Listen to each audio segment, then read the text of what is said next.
Friends, I hope you will enjoy our story.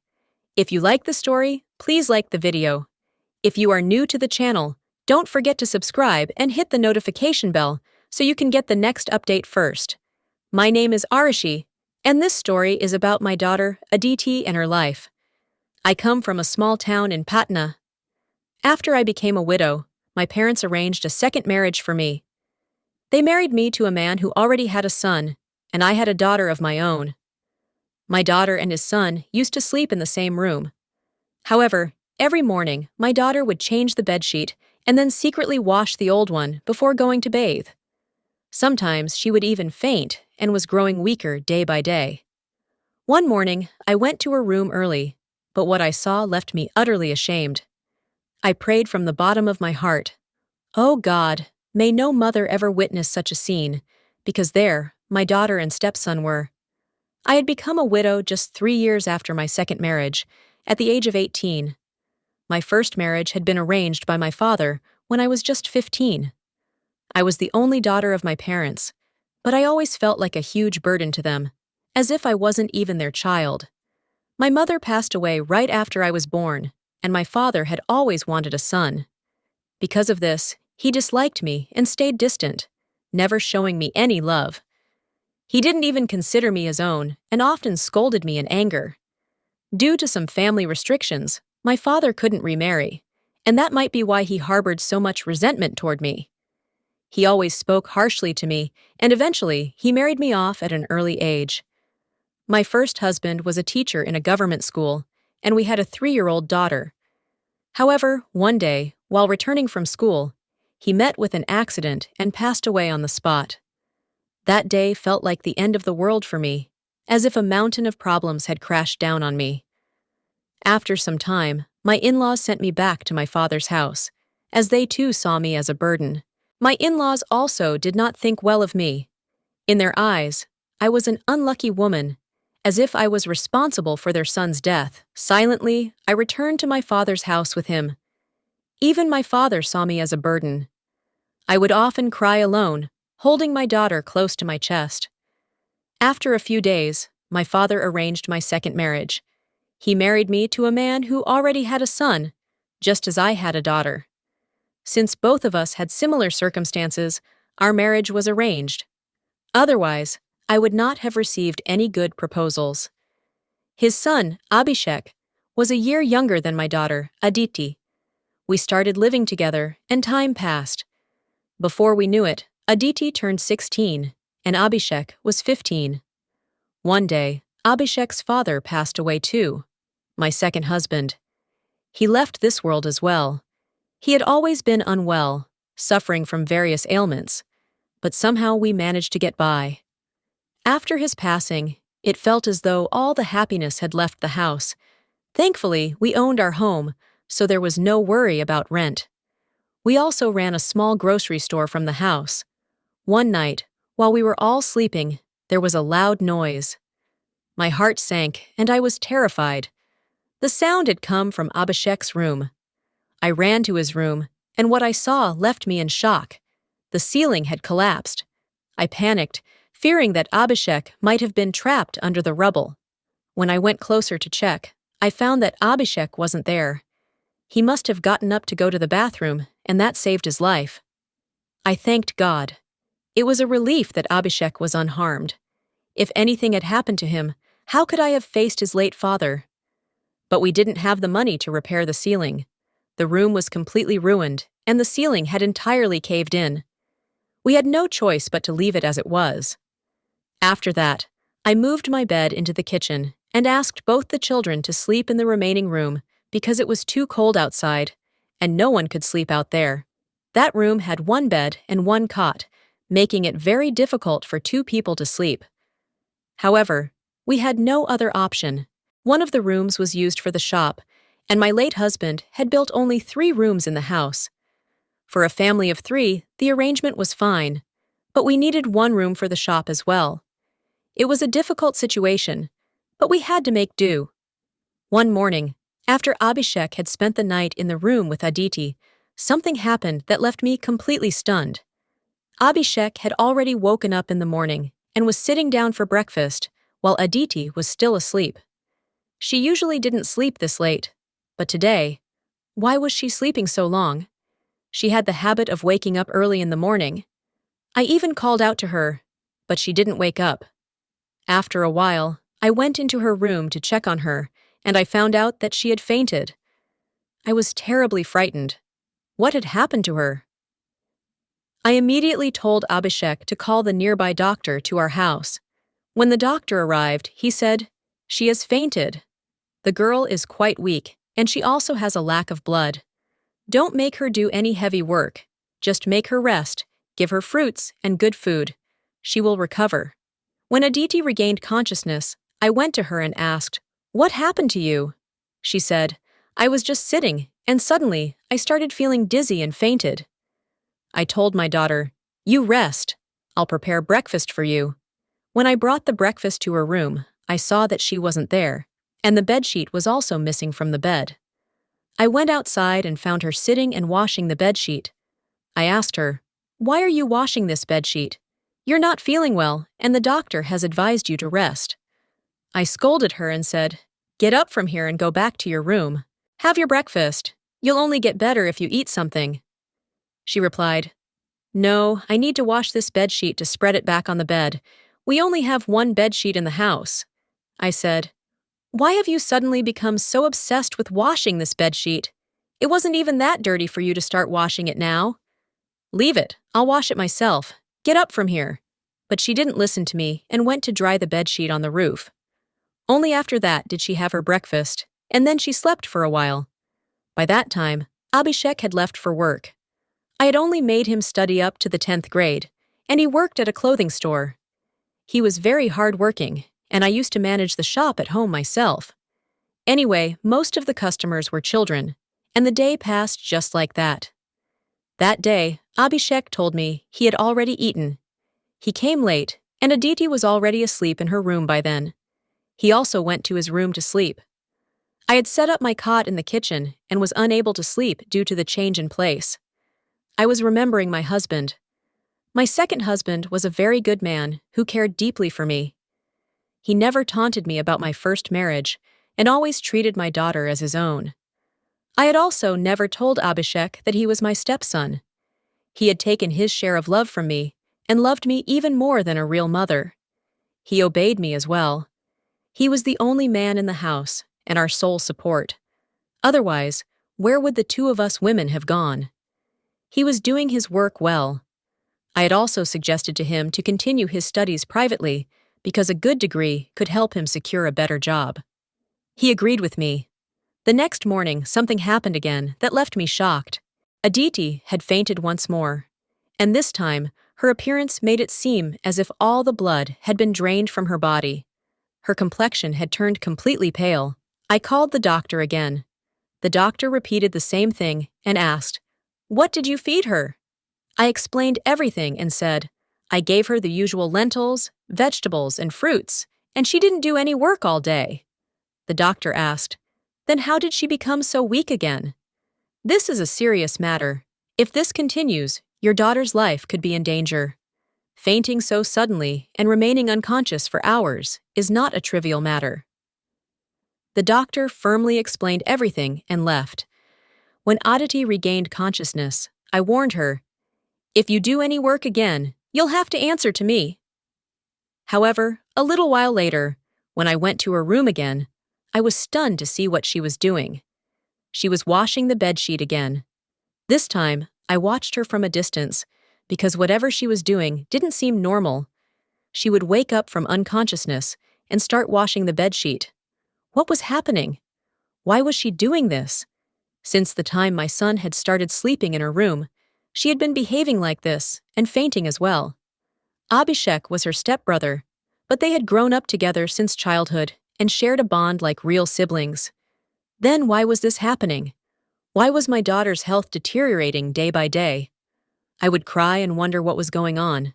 A woman becomes weak after giving birth because it takes a toll on her body, but young girls fainting like this is not normal.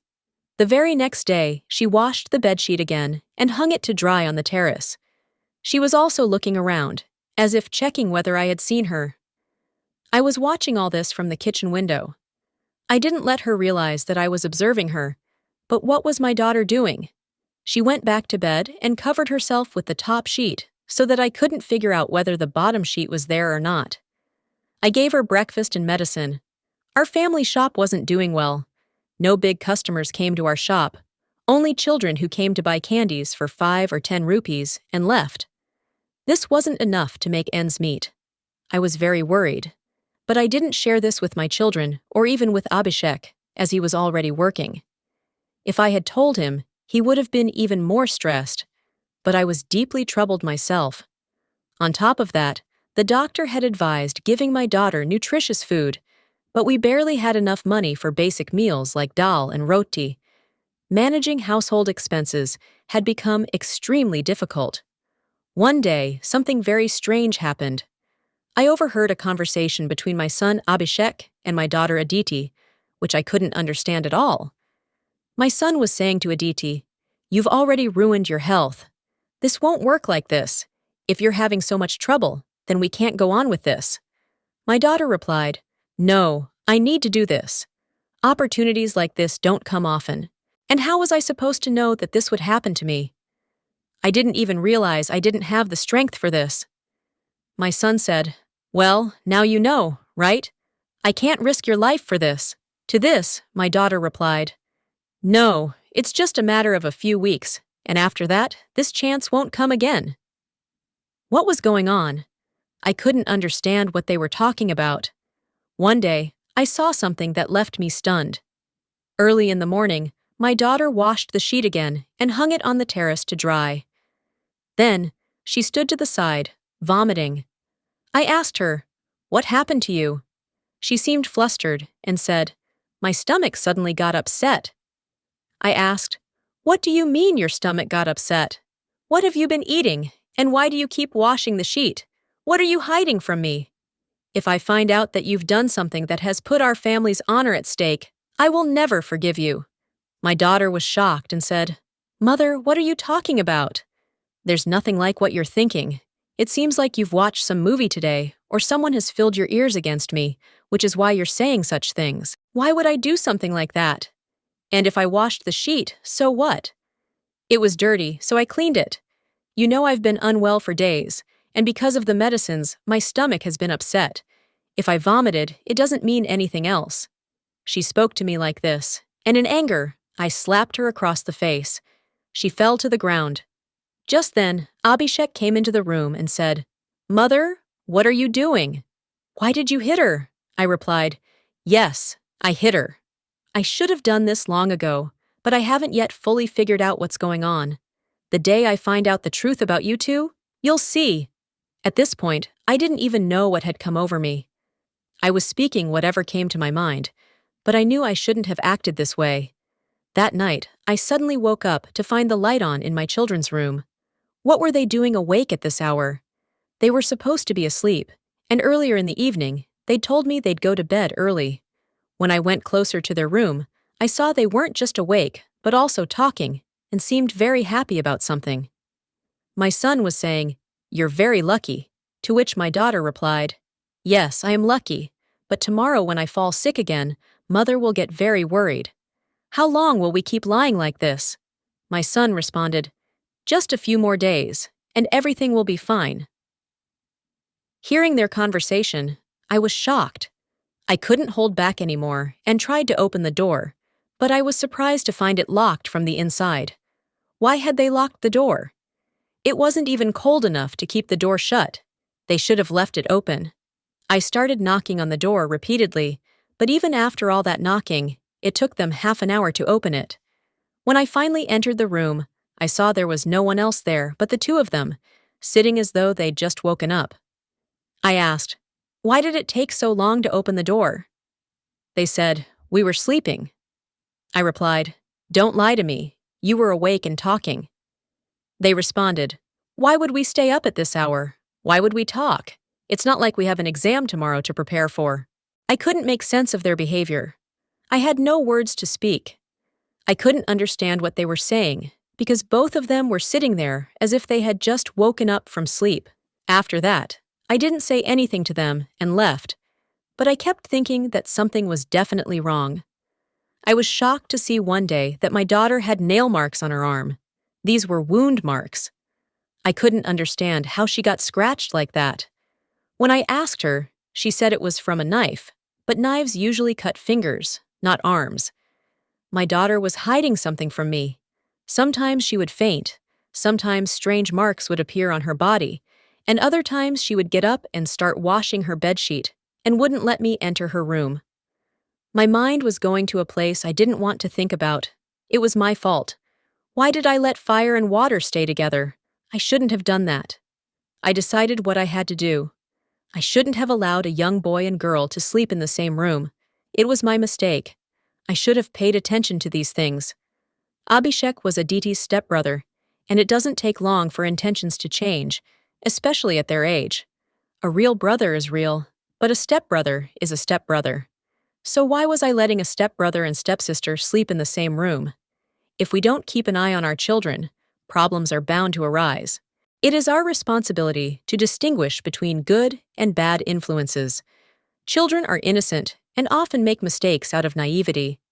As these thoughts came to my mind, I started fearing that if my suspicions turned out to be true, it would all be my fault. I started keeping an eye on my son and daughter. One day, I saw my son giving medicine to my daughter. I hid and listened to their conversation. He told her, "These pills are for your problem. Take them and everything will be fine." He secretly gave her the pills, and I became worried. What kind of pills were these? What was it that they were trying to solve without telling me? My daughter quickly took the pills and hid them in the corner of her scarf. My son told her to take them at night before sleeping, and then she wouldn't faint the next day. For 2 or 3 days, my daughter indeed didn't faint, but after the pills ran out, she fainted again one day. My son wasn't home that day, so I decided to take advantage of the situation. I carefully pulled the sheet from under my daughter while she was sleeping and took it to my room. I had to see what was on it that made her wash it first thing in the morning, even ignoring her health condition. When I opened the bedsheet, at first I didn't notice anything, but when I looked closely, I was shocked to see that the sheet was covered in small white hairs. The entire bedsheet was filled with these hairs. I couldn't understand what kind of hairs these were because they were completely white and very short. I was bewildered but couldn't make sense of it. I kept wondering what was going on.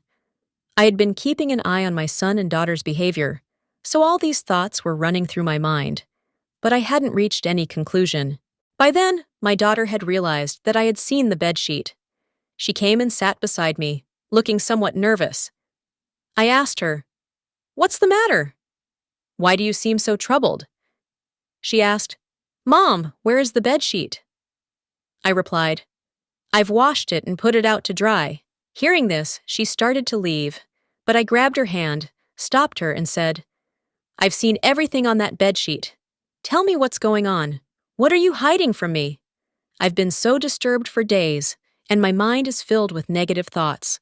She sat back down next to me, and then my daughter told me something that left me utterly shocked. She said, "Mom, it's not what you're thinking at all. The truth is, we noticed that the household's financial situation wasn't good. The family shop wasn't doing well, and even Paella wasn't earning much money, but we couldn't find any job that we could manage. Then one of Brother's friends gave him a task. He owned a few kittens of a very rare and expensive breed, 3 or 4 in number, but he couldn't take care of them himself. So he hired us to look after them and paid us a good amount of money for it. Actually, my brother spent the entire day taking care of them, but at night he needed to rest. So he would bring the kittens into the room, and I would take care of them. The hairs on the bedsheet were from those kittens, and I would wash the sheet in the morning because we knew you didn't like such things. We didn't want to tell you about it either, as we thought you wouldn't approve of us doing this kind of work. Later, I found out that I was allergic to kittens, which was why I kept fainting in the mornings. The medicines my brother brought for me were also for the same issue, to reduce my allergy. That friend of my brother's mother is very rich, and he was paying us a lot for this job. He was giving us 1,000 rupees a day, and today was the kittens' last day at our house, because he has now taken them to another city. With the money we earned, We can now get the roof of that room repaired and buy some groceries for the house. We knew that you don't like pets, which is why we didn't tell you about it, but you assumed so many things about us. The things you thought and said about us pierced our hearts like arrows. I know he is my stepbrother, but he is better than a real brother. He has always thought only about us. If you think about it, what are we to him? His father is no longer in this world, and he has relatives who are far richer than us. He could have gone and lived with them, but he still chose to stay with us because he never wanted to leave us alone. He has always treated me as his real sister. He has never said or done anything inappropriate and has always supported us and done so much for us. He worked all day, and at night, I used to help him. He would tell me that he could handle everything even at night, but because he worked so hard all day, I told him to rest at night, and I would take care of the kittens. That's why I was helping him. Hearing all of this made me feel very regretful and angry at myself. I thought such horrible things about my children. The negative thoughts I had about them were so wrong. My children are far better than I had ever imagined. We didn't tell Abhishek about all this, and Aditi didn't tell him either that I had found out everything because this work was over anyway, and I didn't want to fall any further in his eyes. A few days later, Abhishek had the roof of that room repaired, and now our room at home was in good condition. Gradually, through a lot of hard work, we improved our situation. My daughter also started giving tuition to children at home, and our financial condition began to get better. Slowly, things improved to the point where we no longer faced any financial struggles. Life had been very harsh to me, but it blessed me with incredibly kind and good children, whether they were my own or not. By the grace of God, both my children are very hardworking and understand that this is the time for them to put in the effort rather than sit idle. They were aware that they didn't have their father's support and that I couldn't do much either, and this understanding is a very big thing. By God's grace, everything has now fallen into place.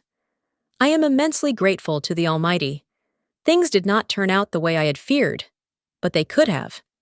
If they had, where would I have gone? In the end, I just want to say that whatever happens is by the will of the Almighty. My children are very sensible and have no ill feelings, but I would still advise mothers to exercise caution in such matters and not make the mistake I made with my children. I should not have kept both of them in the same room, because even though nothing happened, it could have. If it had, everything would have been ruined. My children are wise, and perhaps that's why it didn't happen to me. Take care of your children, pay attention to their lives, and keep track of what they are doing and when. Along with loving your children, be a little strict as well. Keep an eye on their actions and ask them about their mistakes. When children grow up, it's important to provide them with separate beds. I hope my story will be helpful to you. Friends, if you liked our story, please like the video. If you're new to the channel, don't forget to subscribe and make sure to hit the notification bell so you can get the next update first.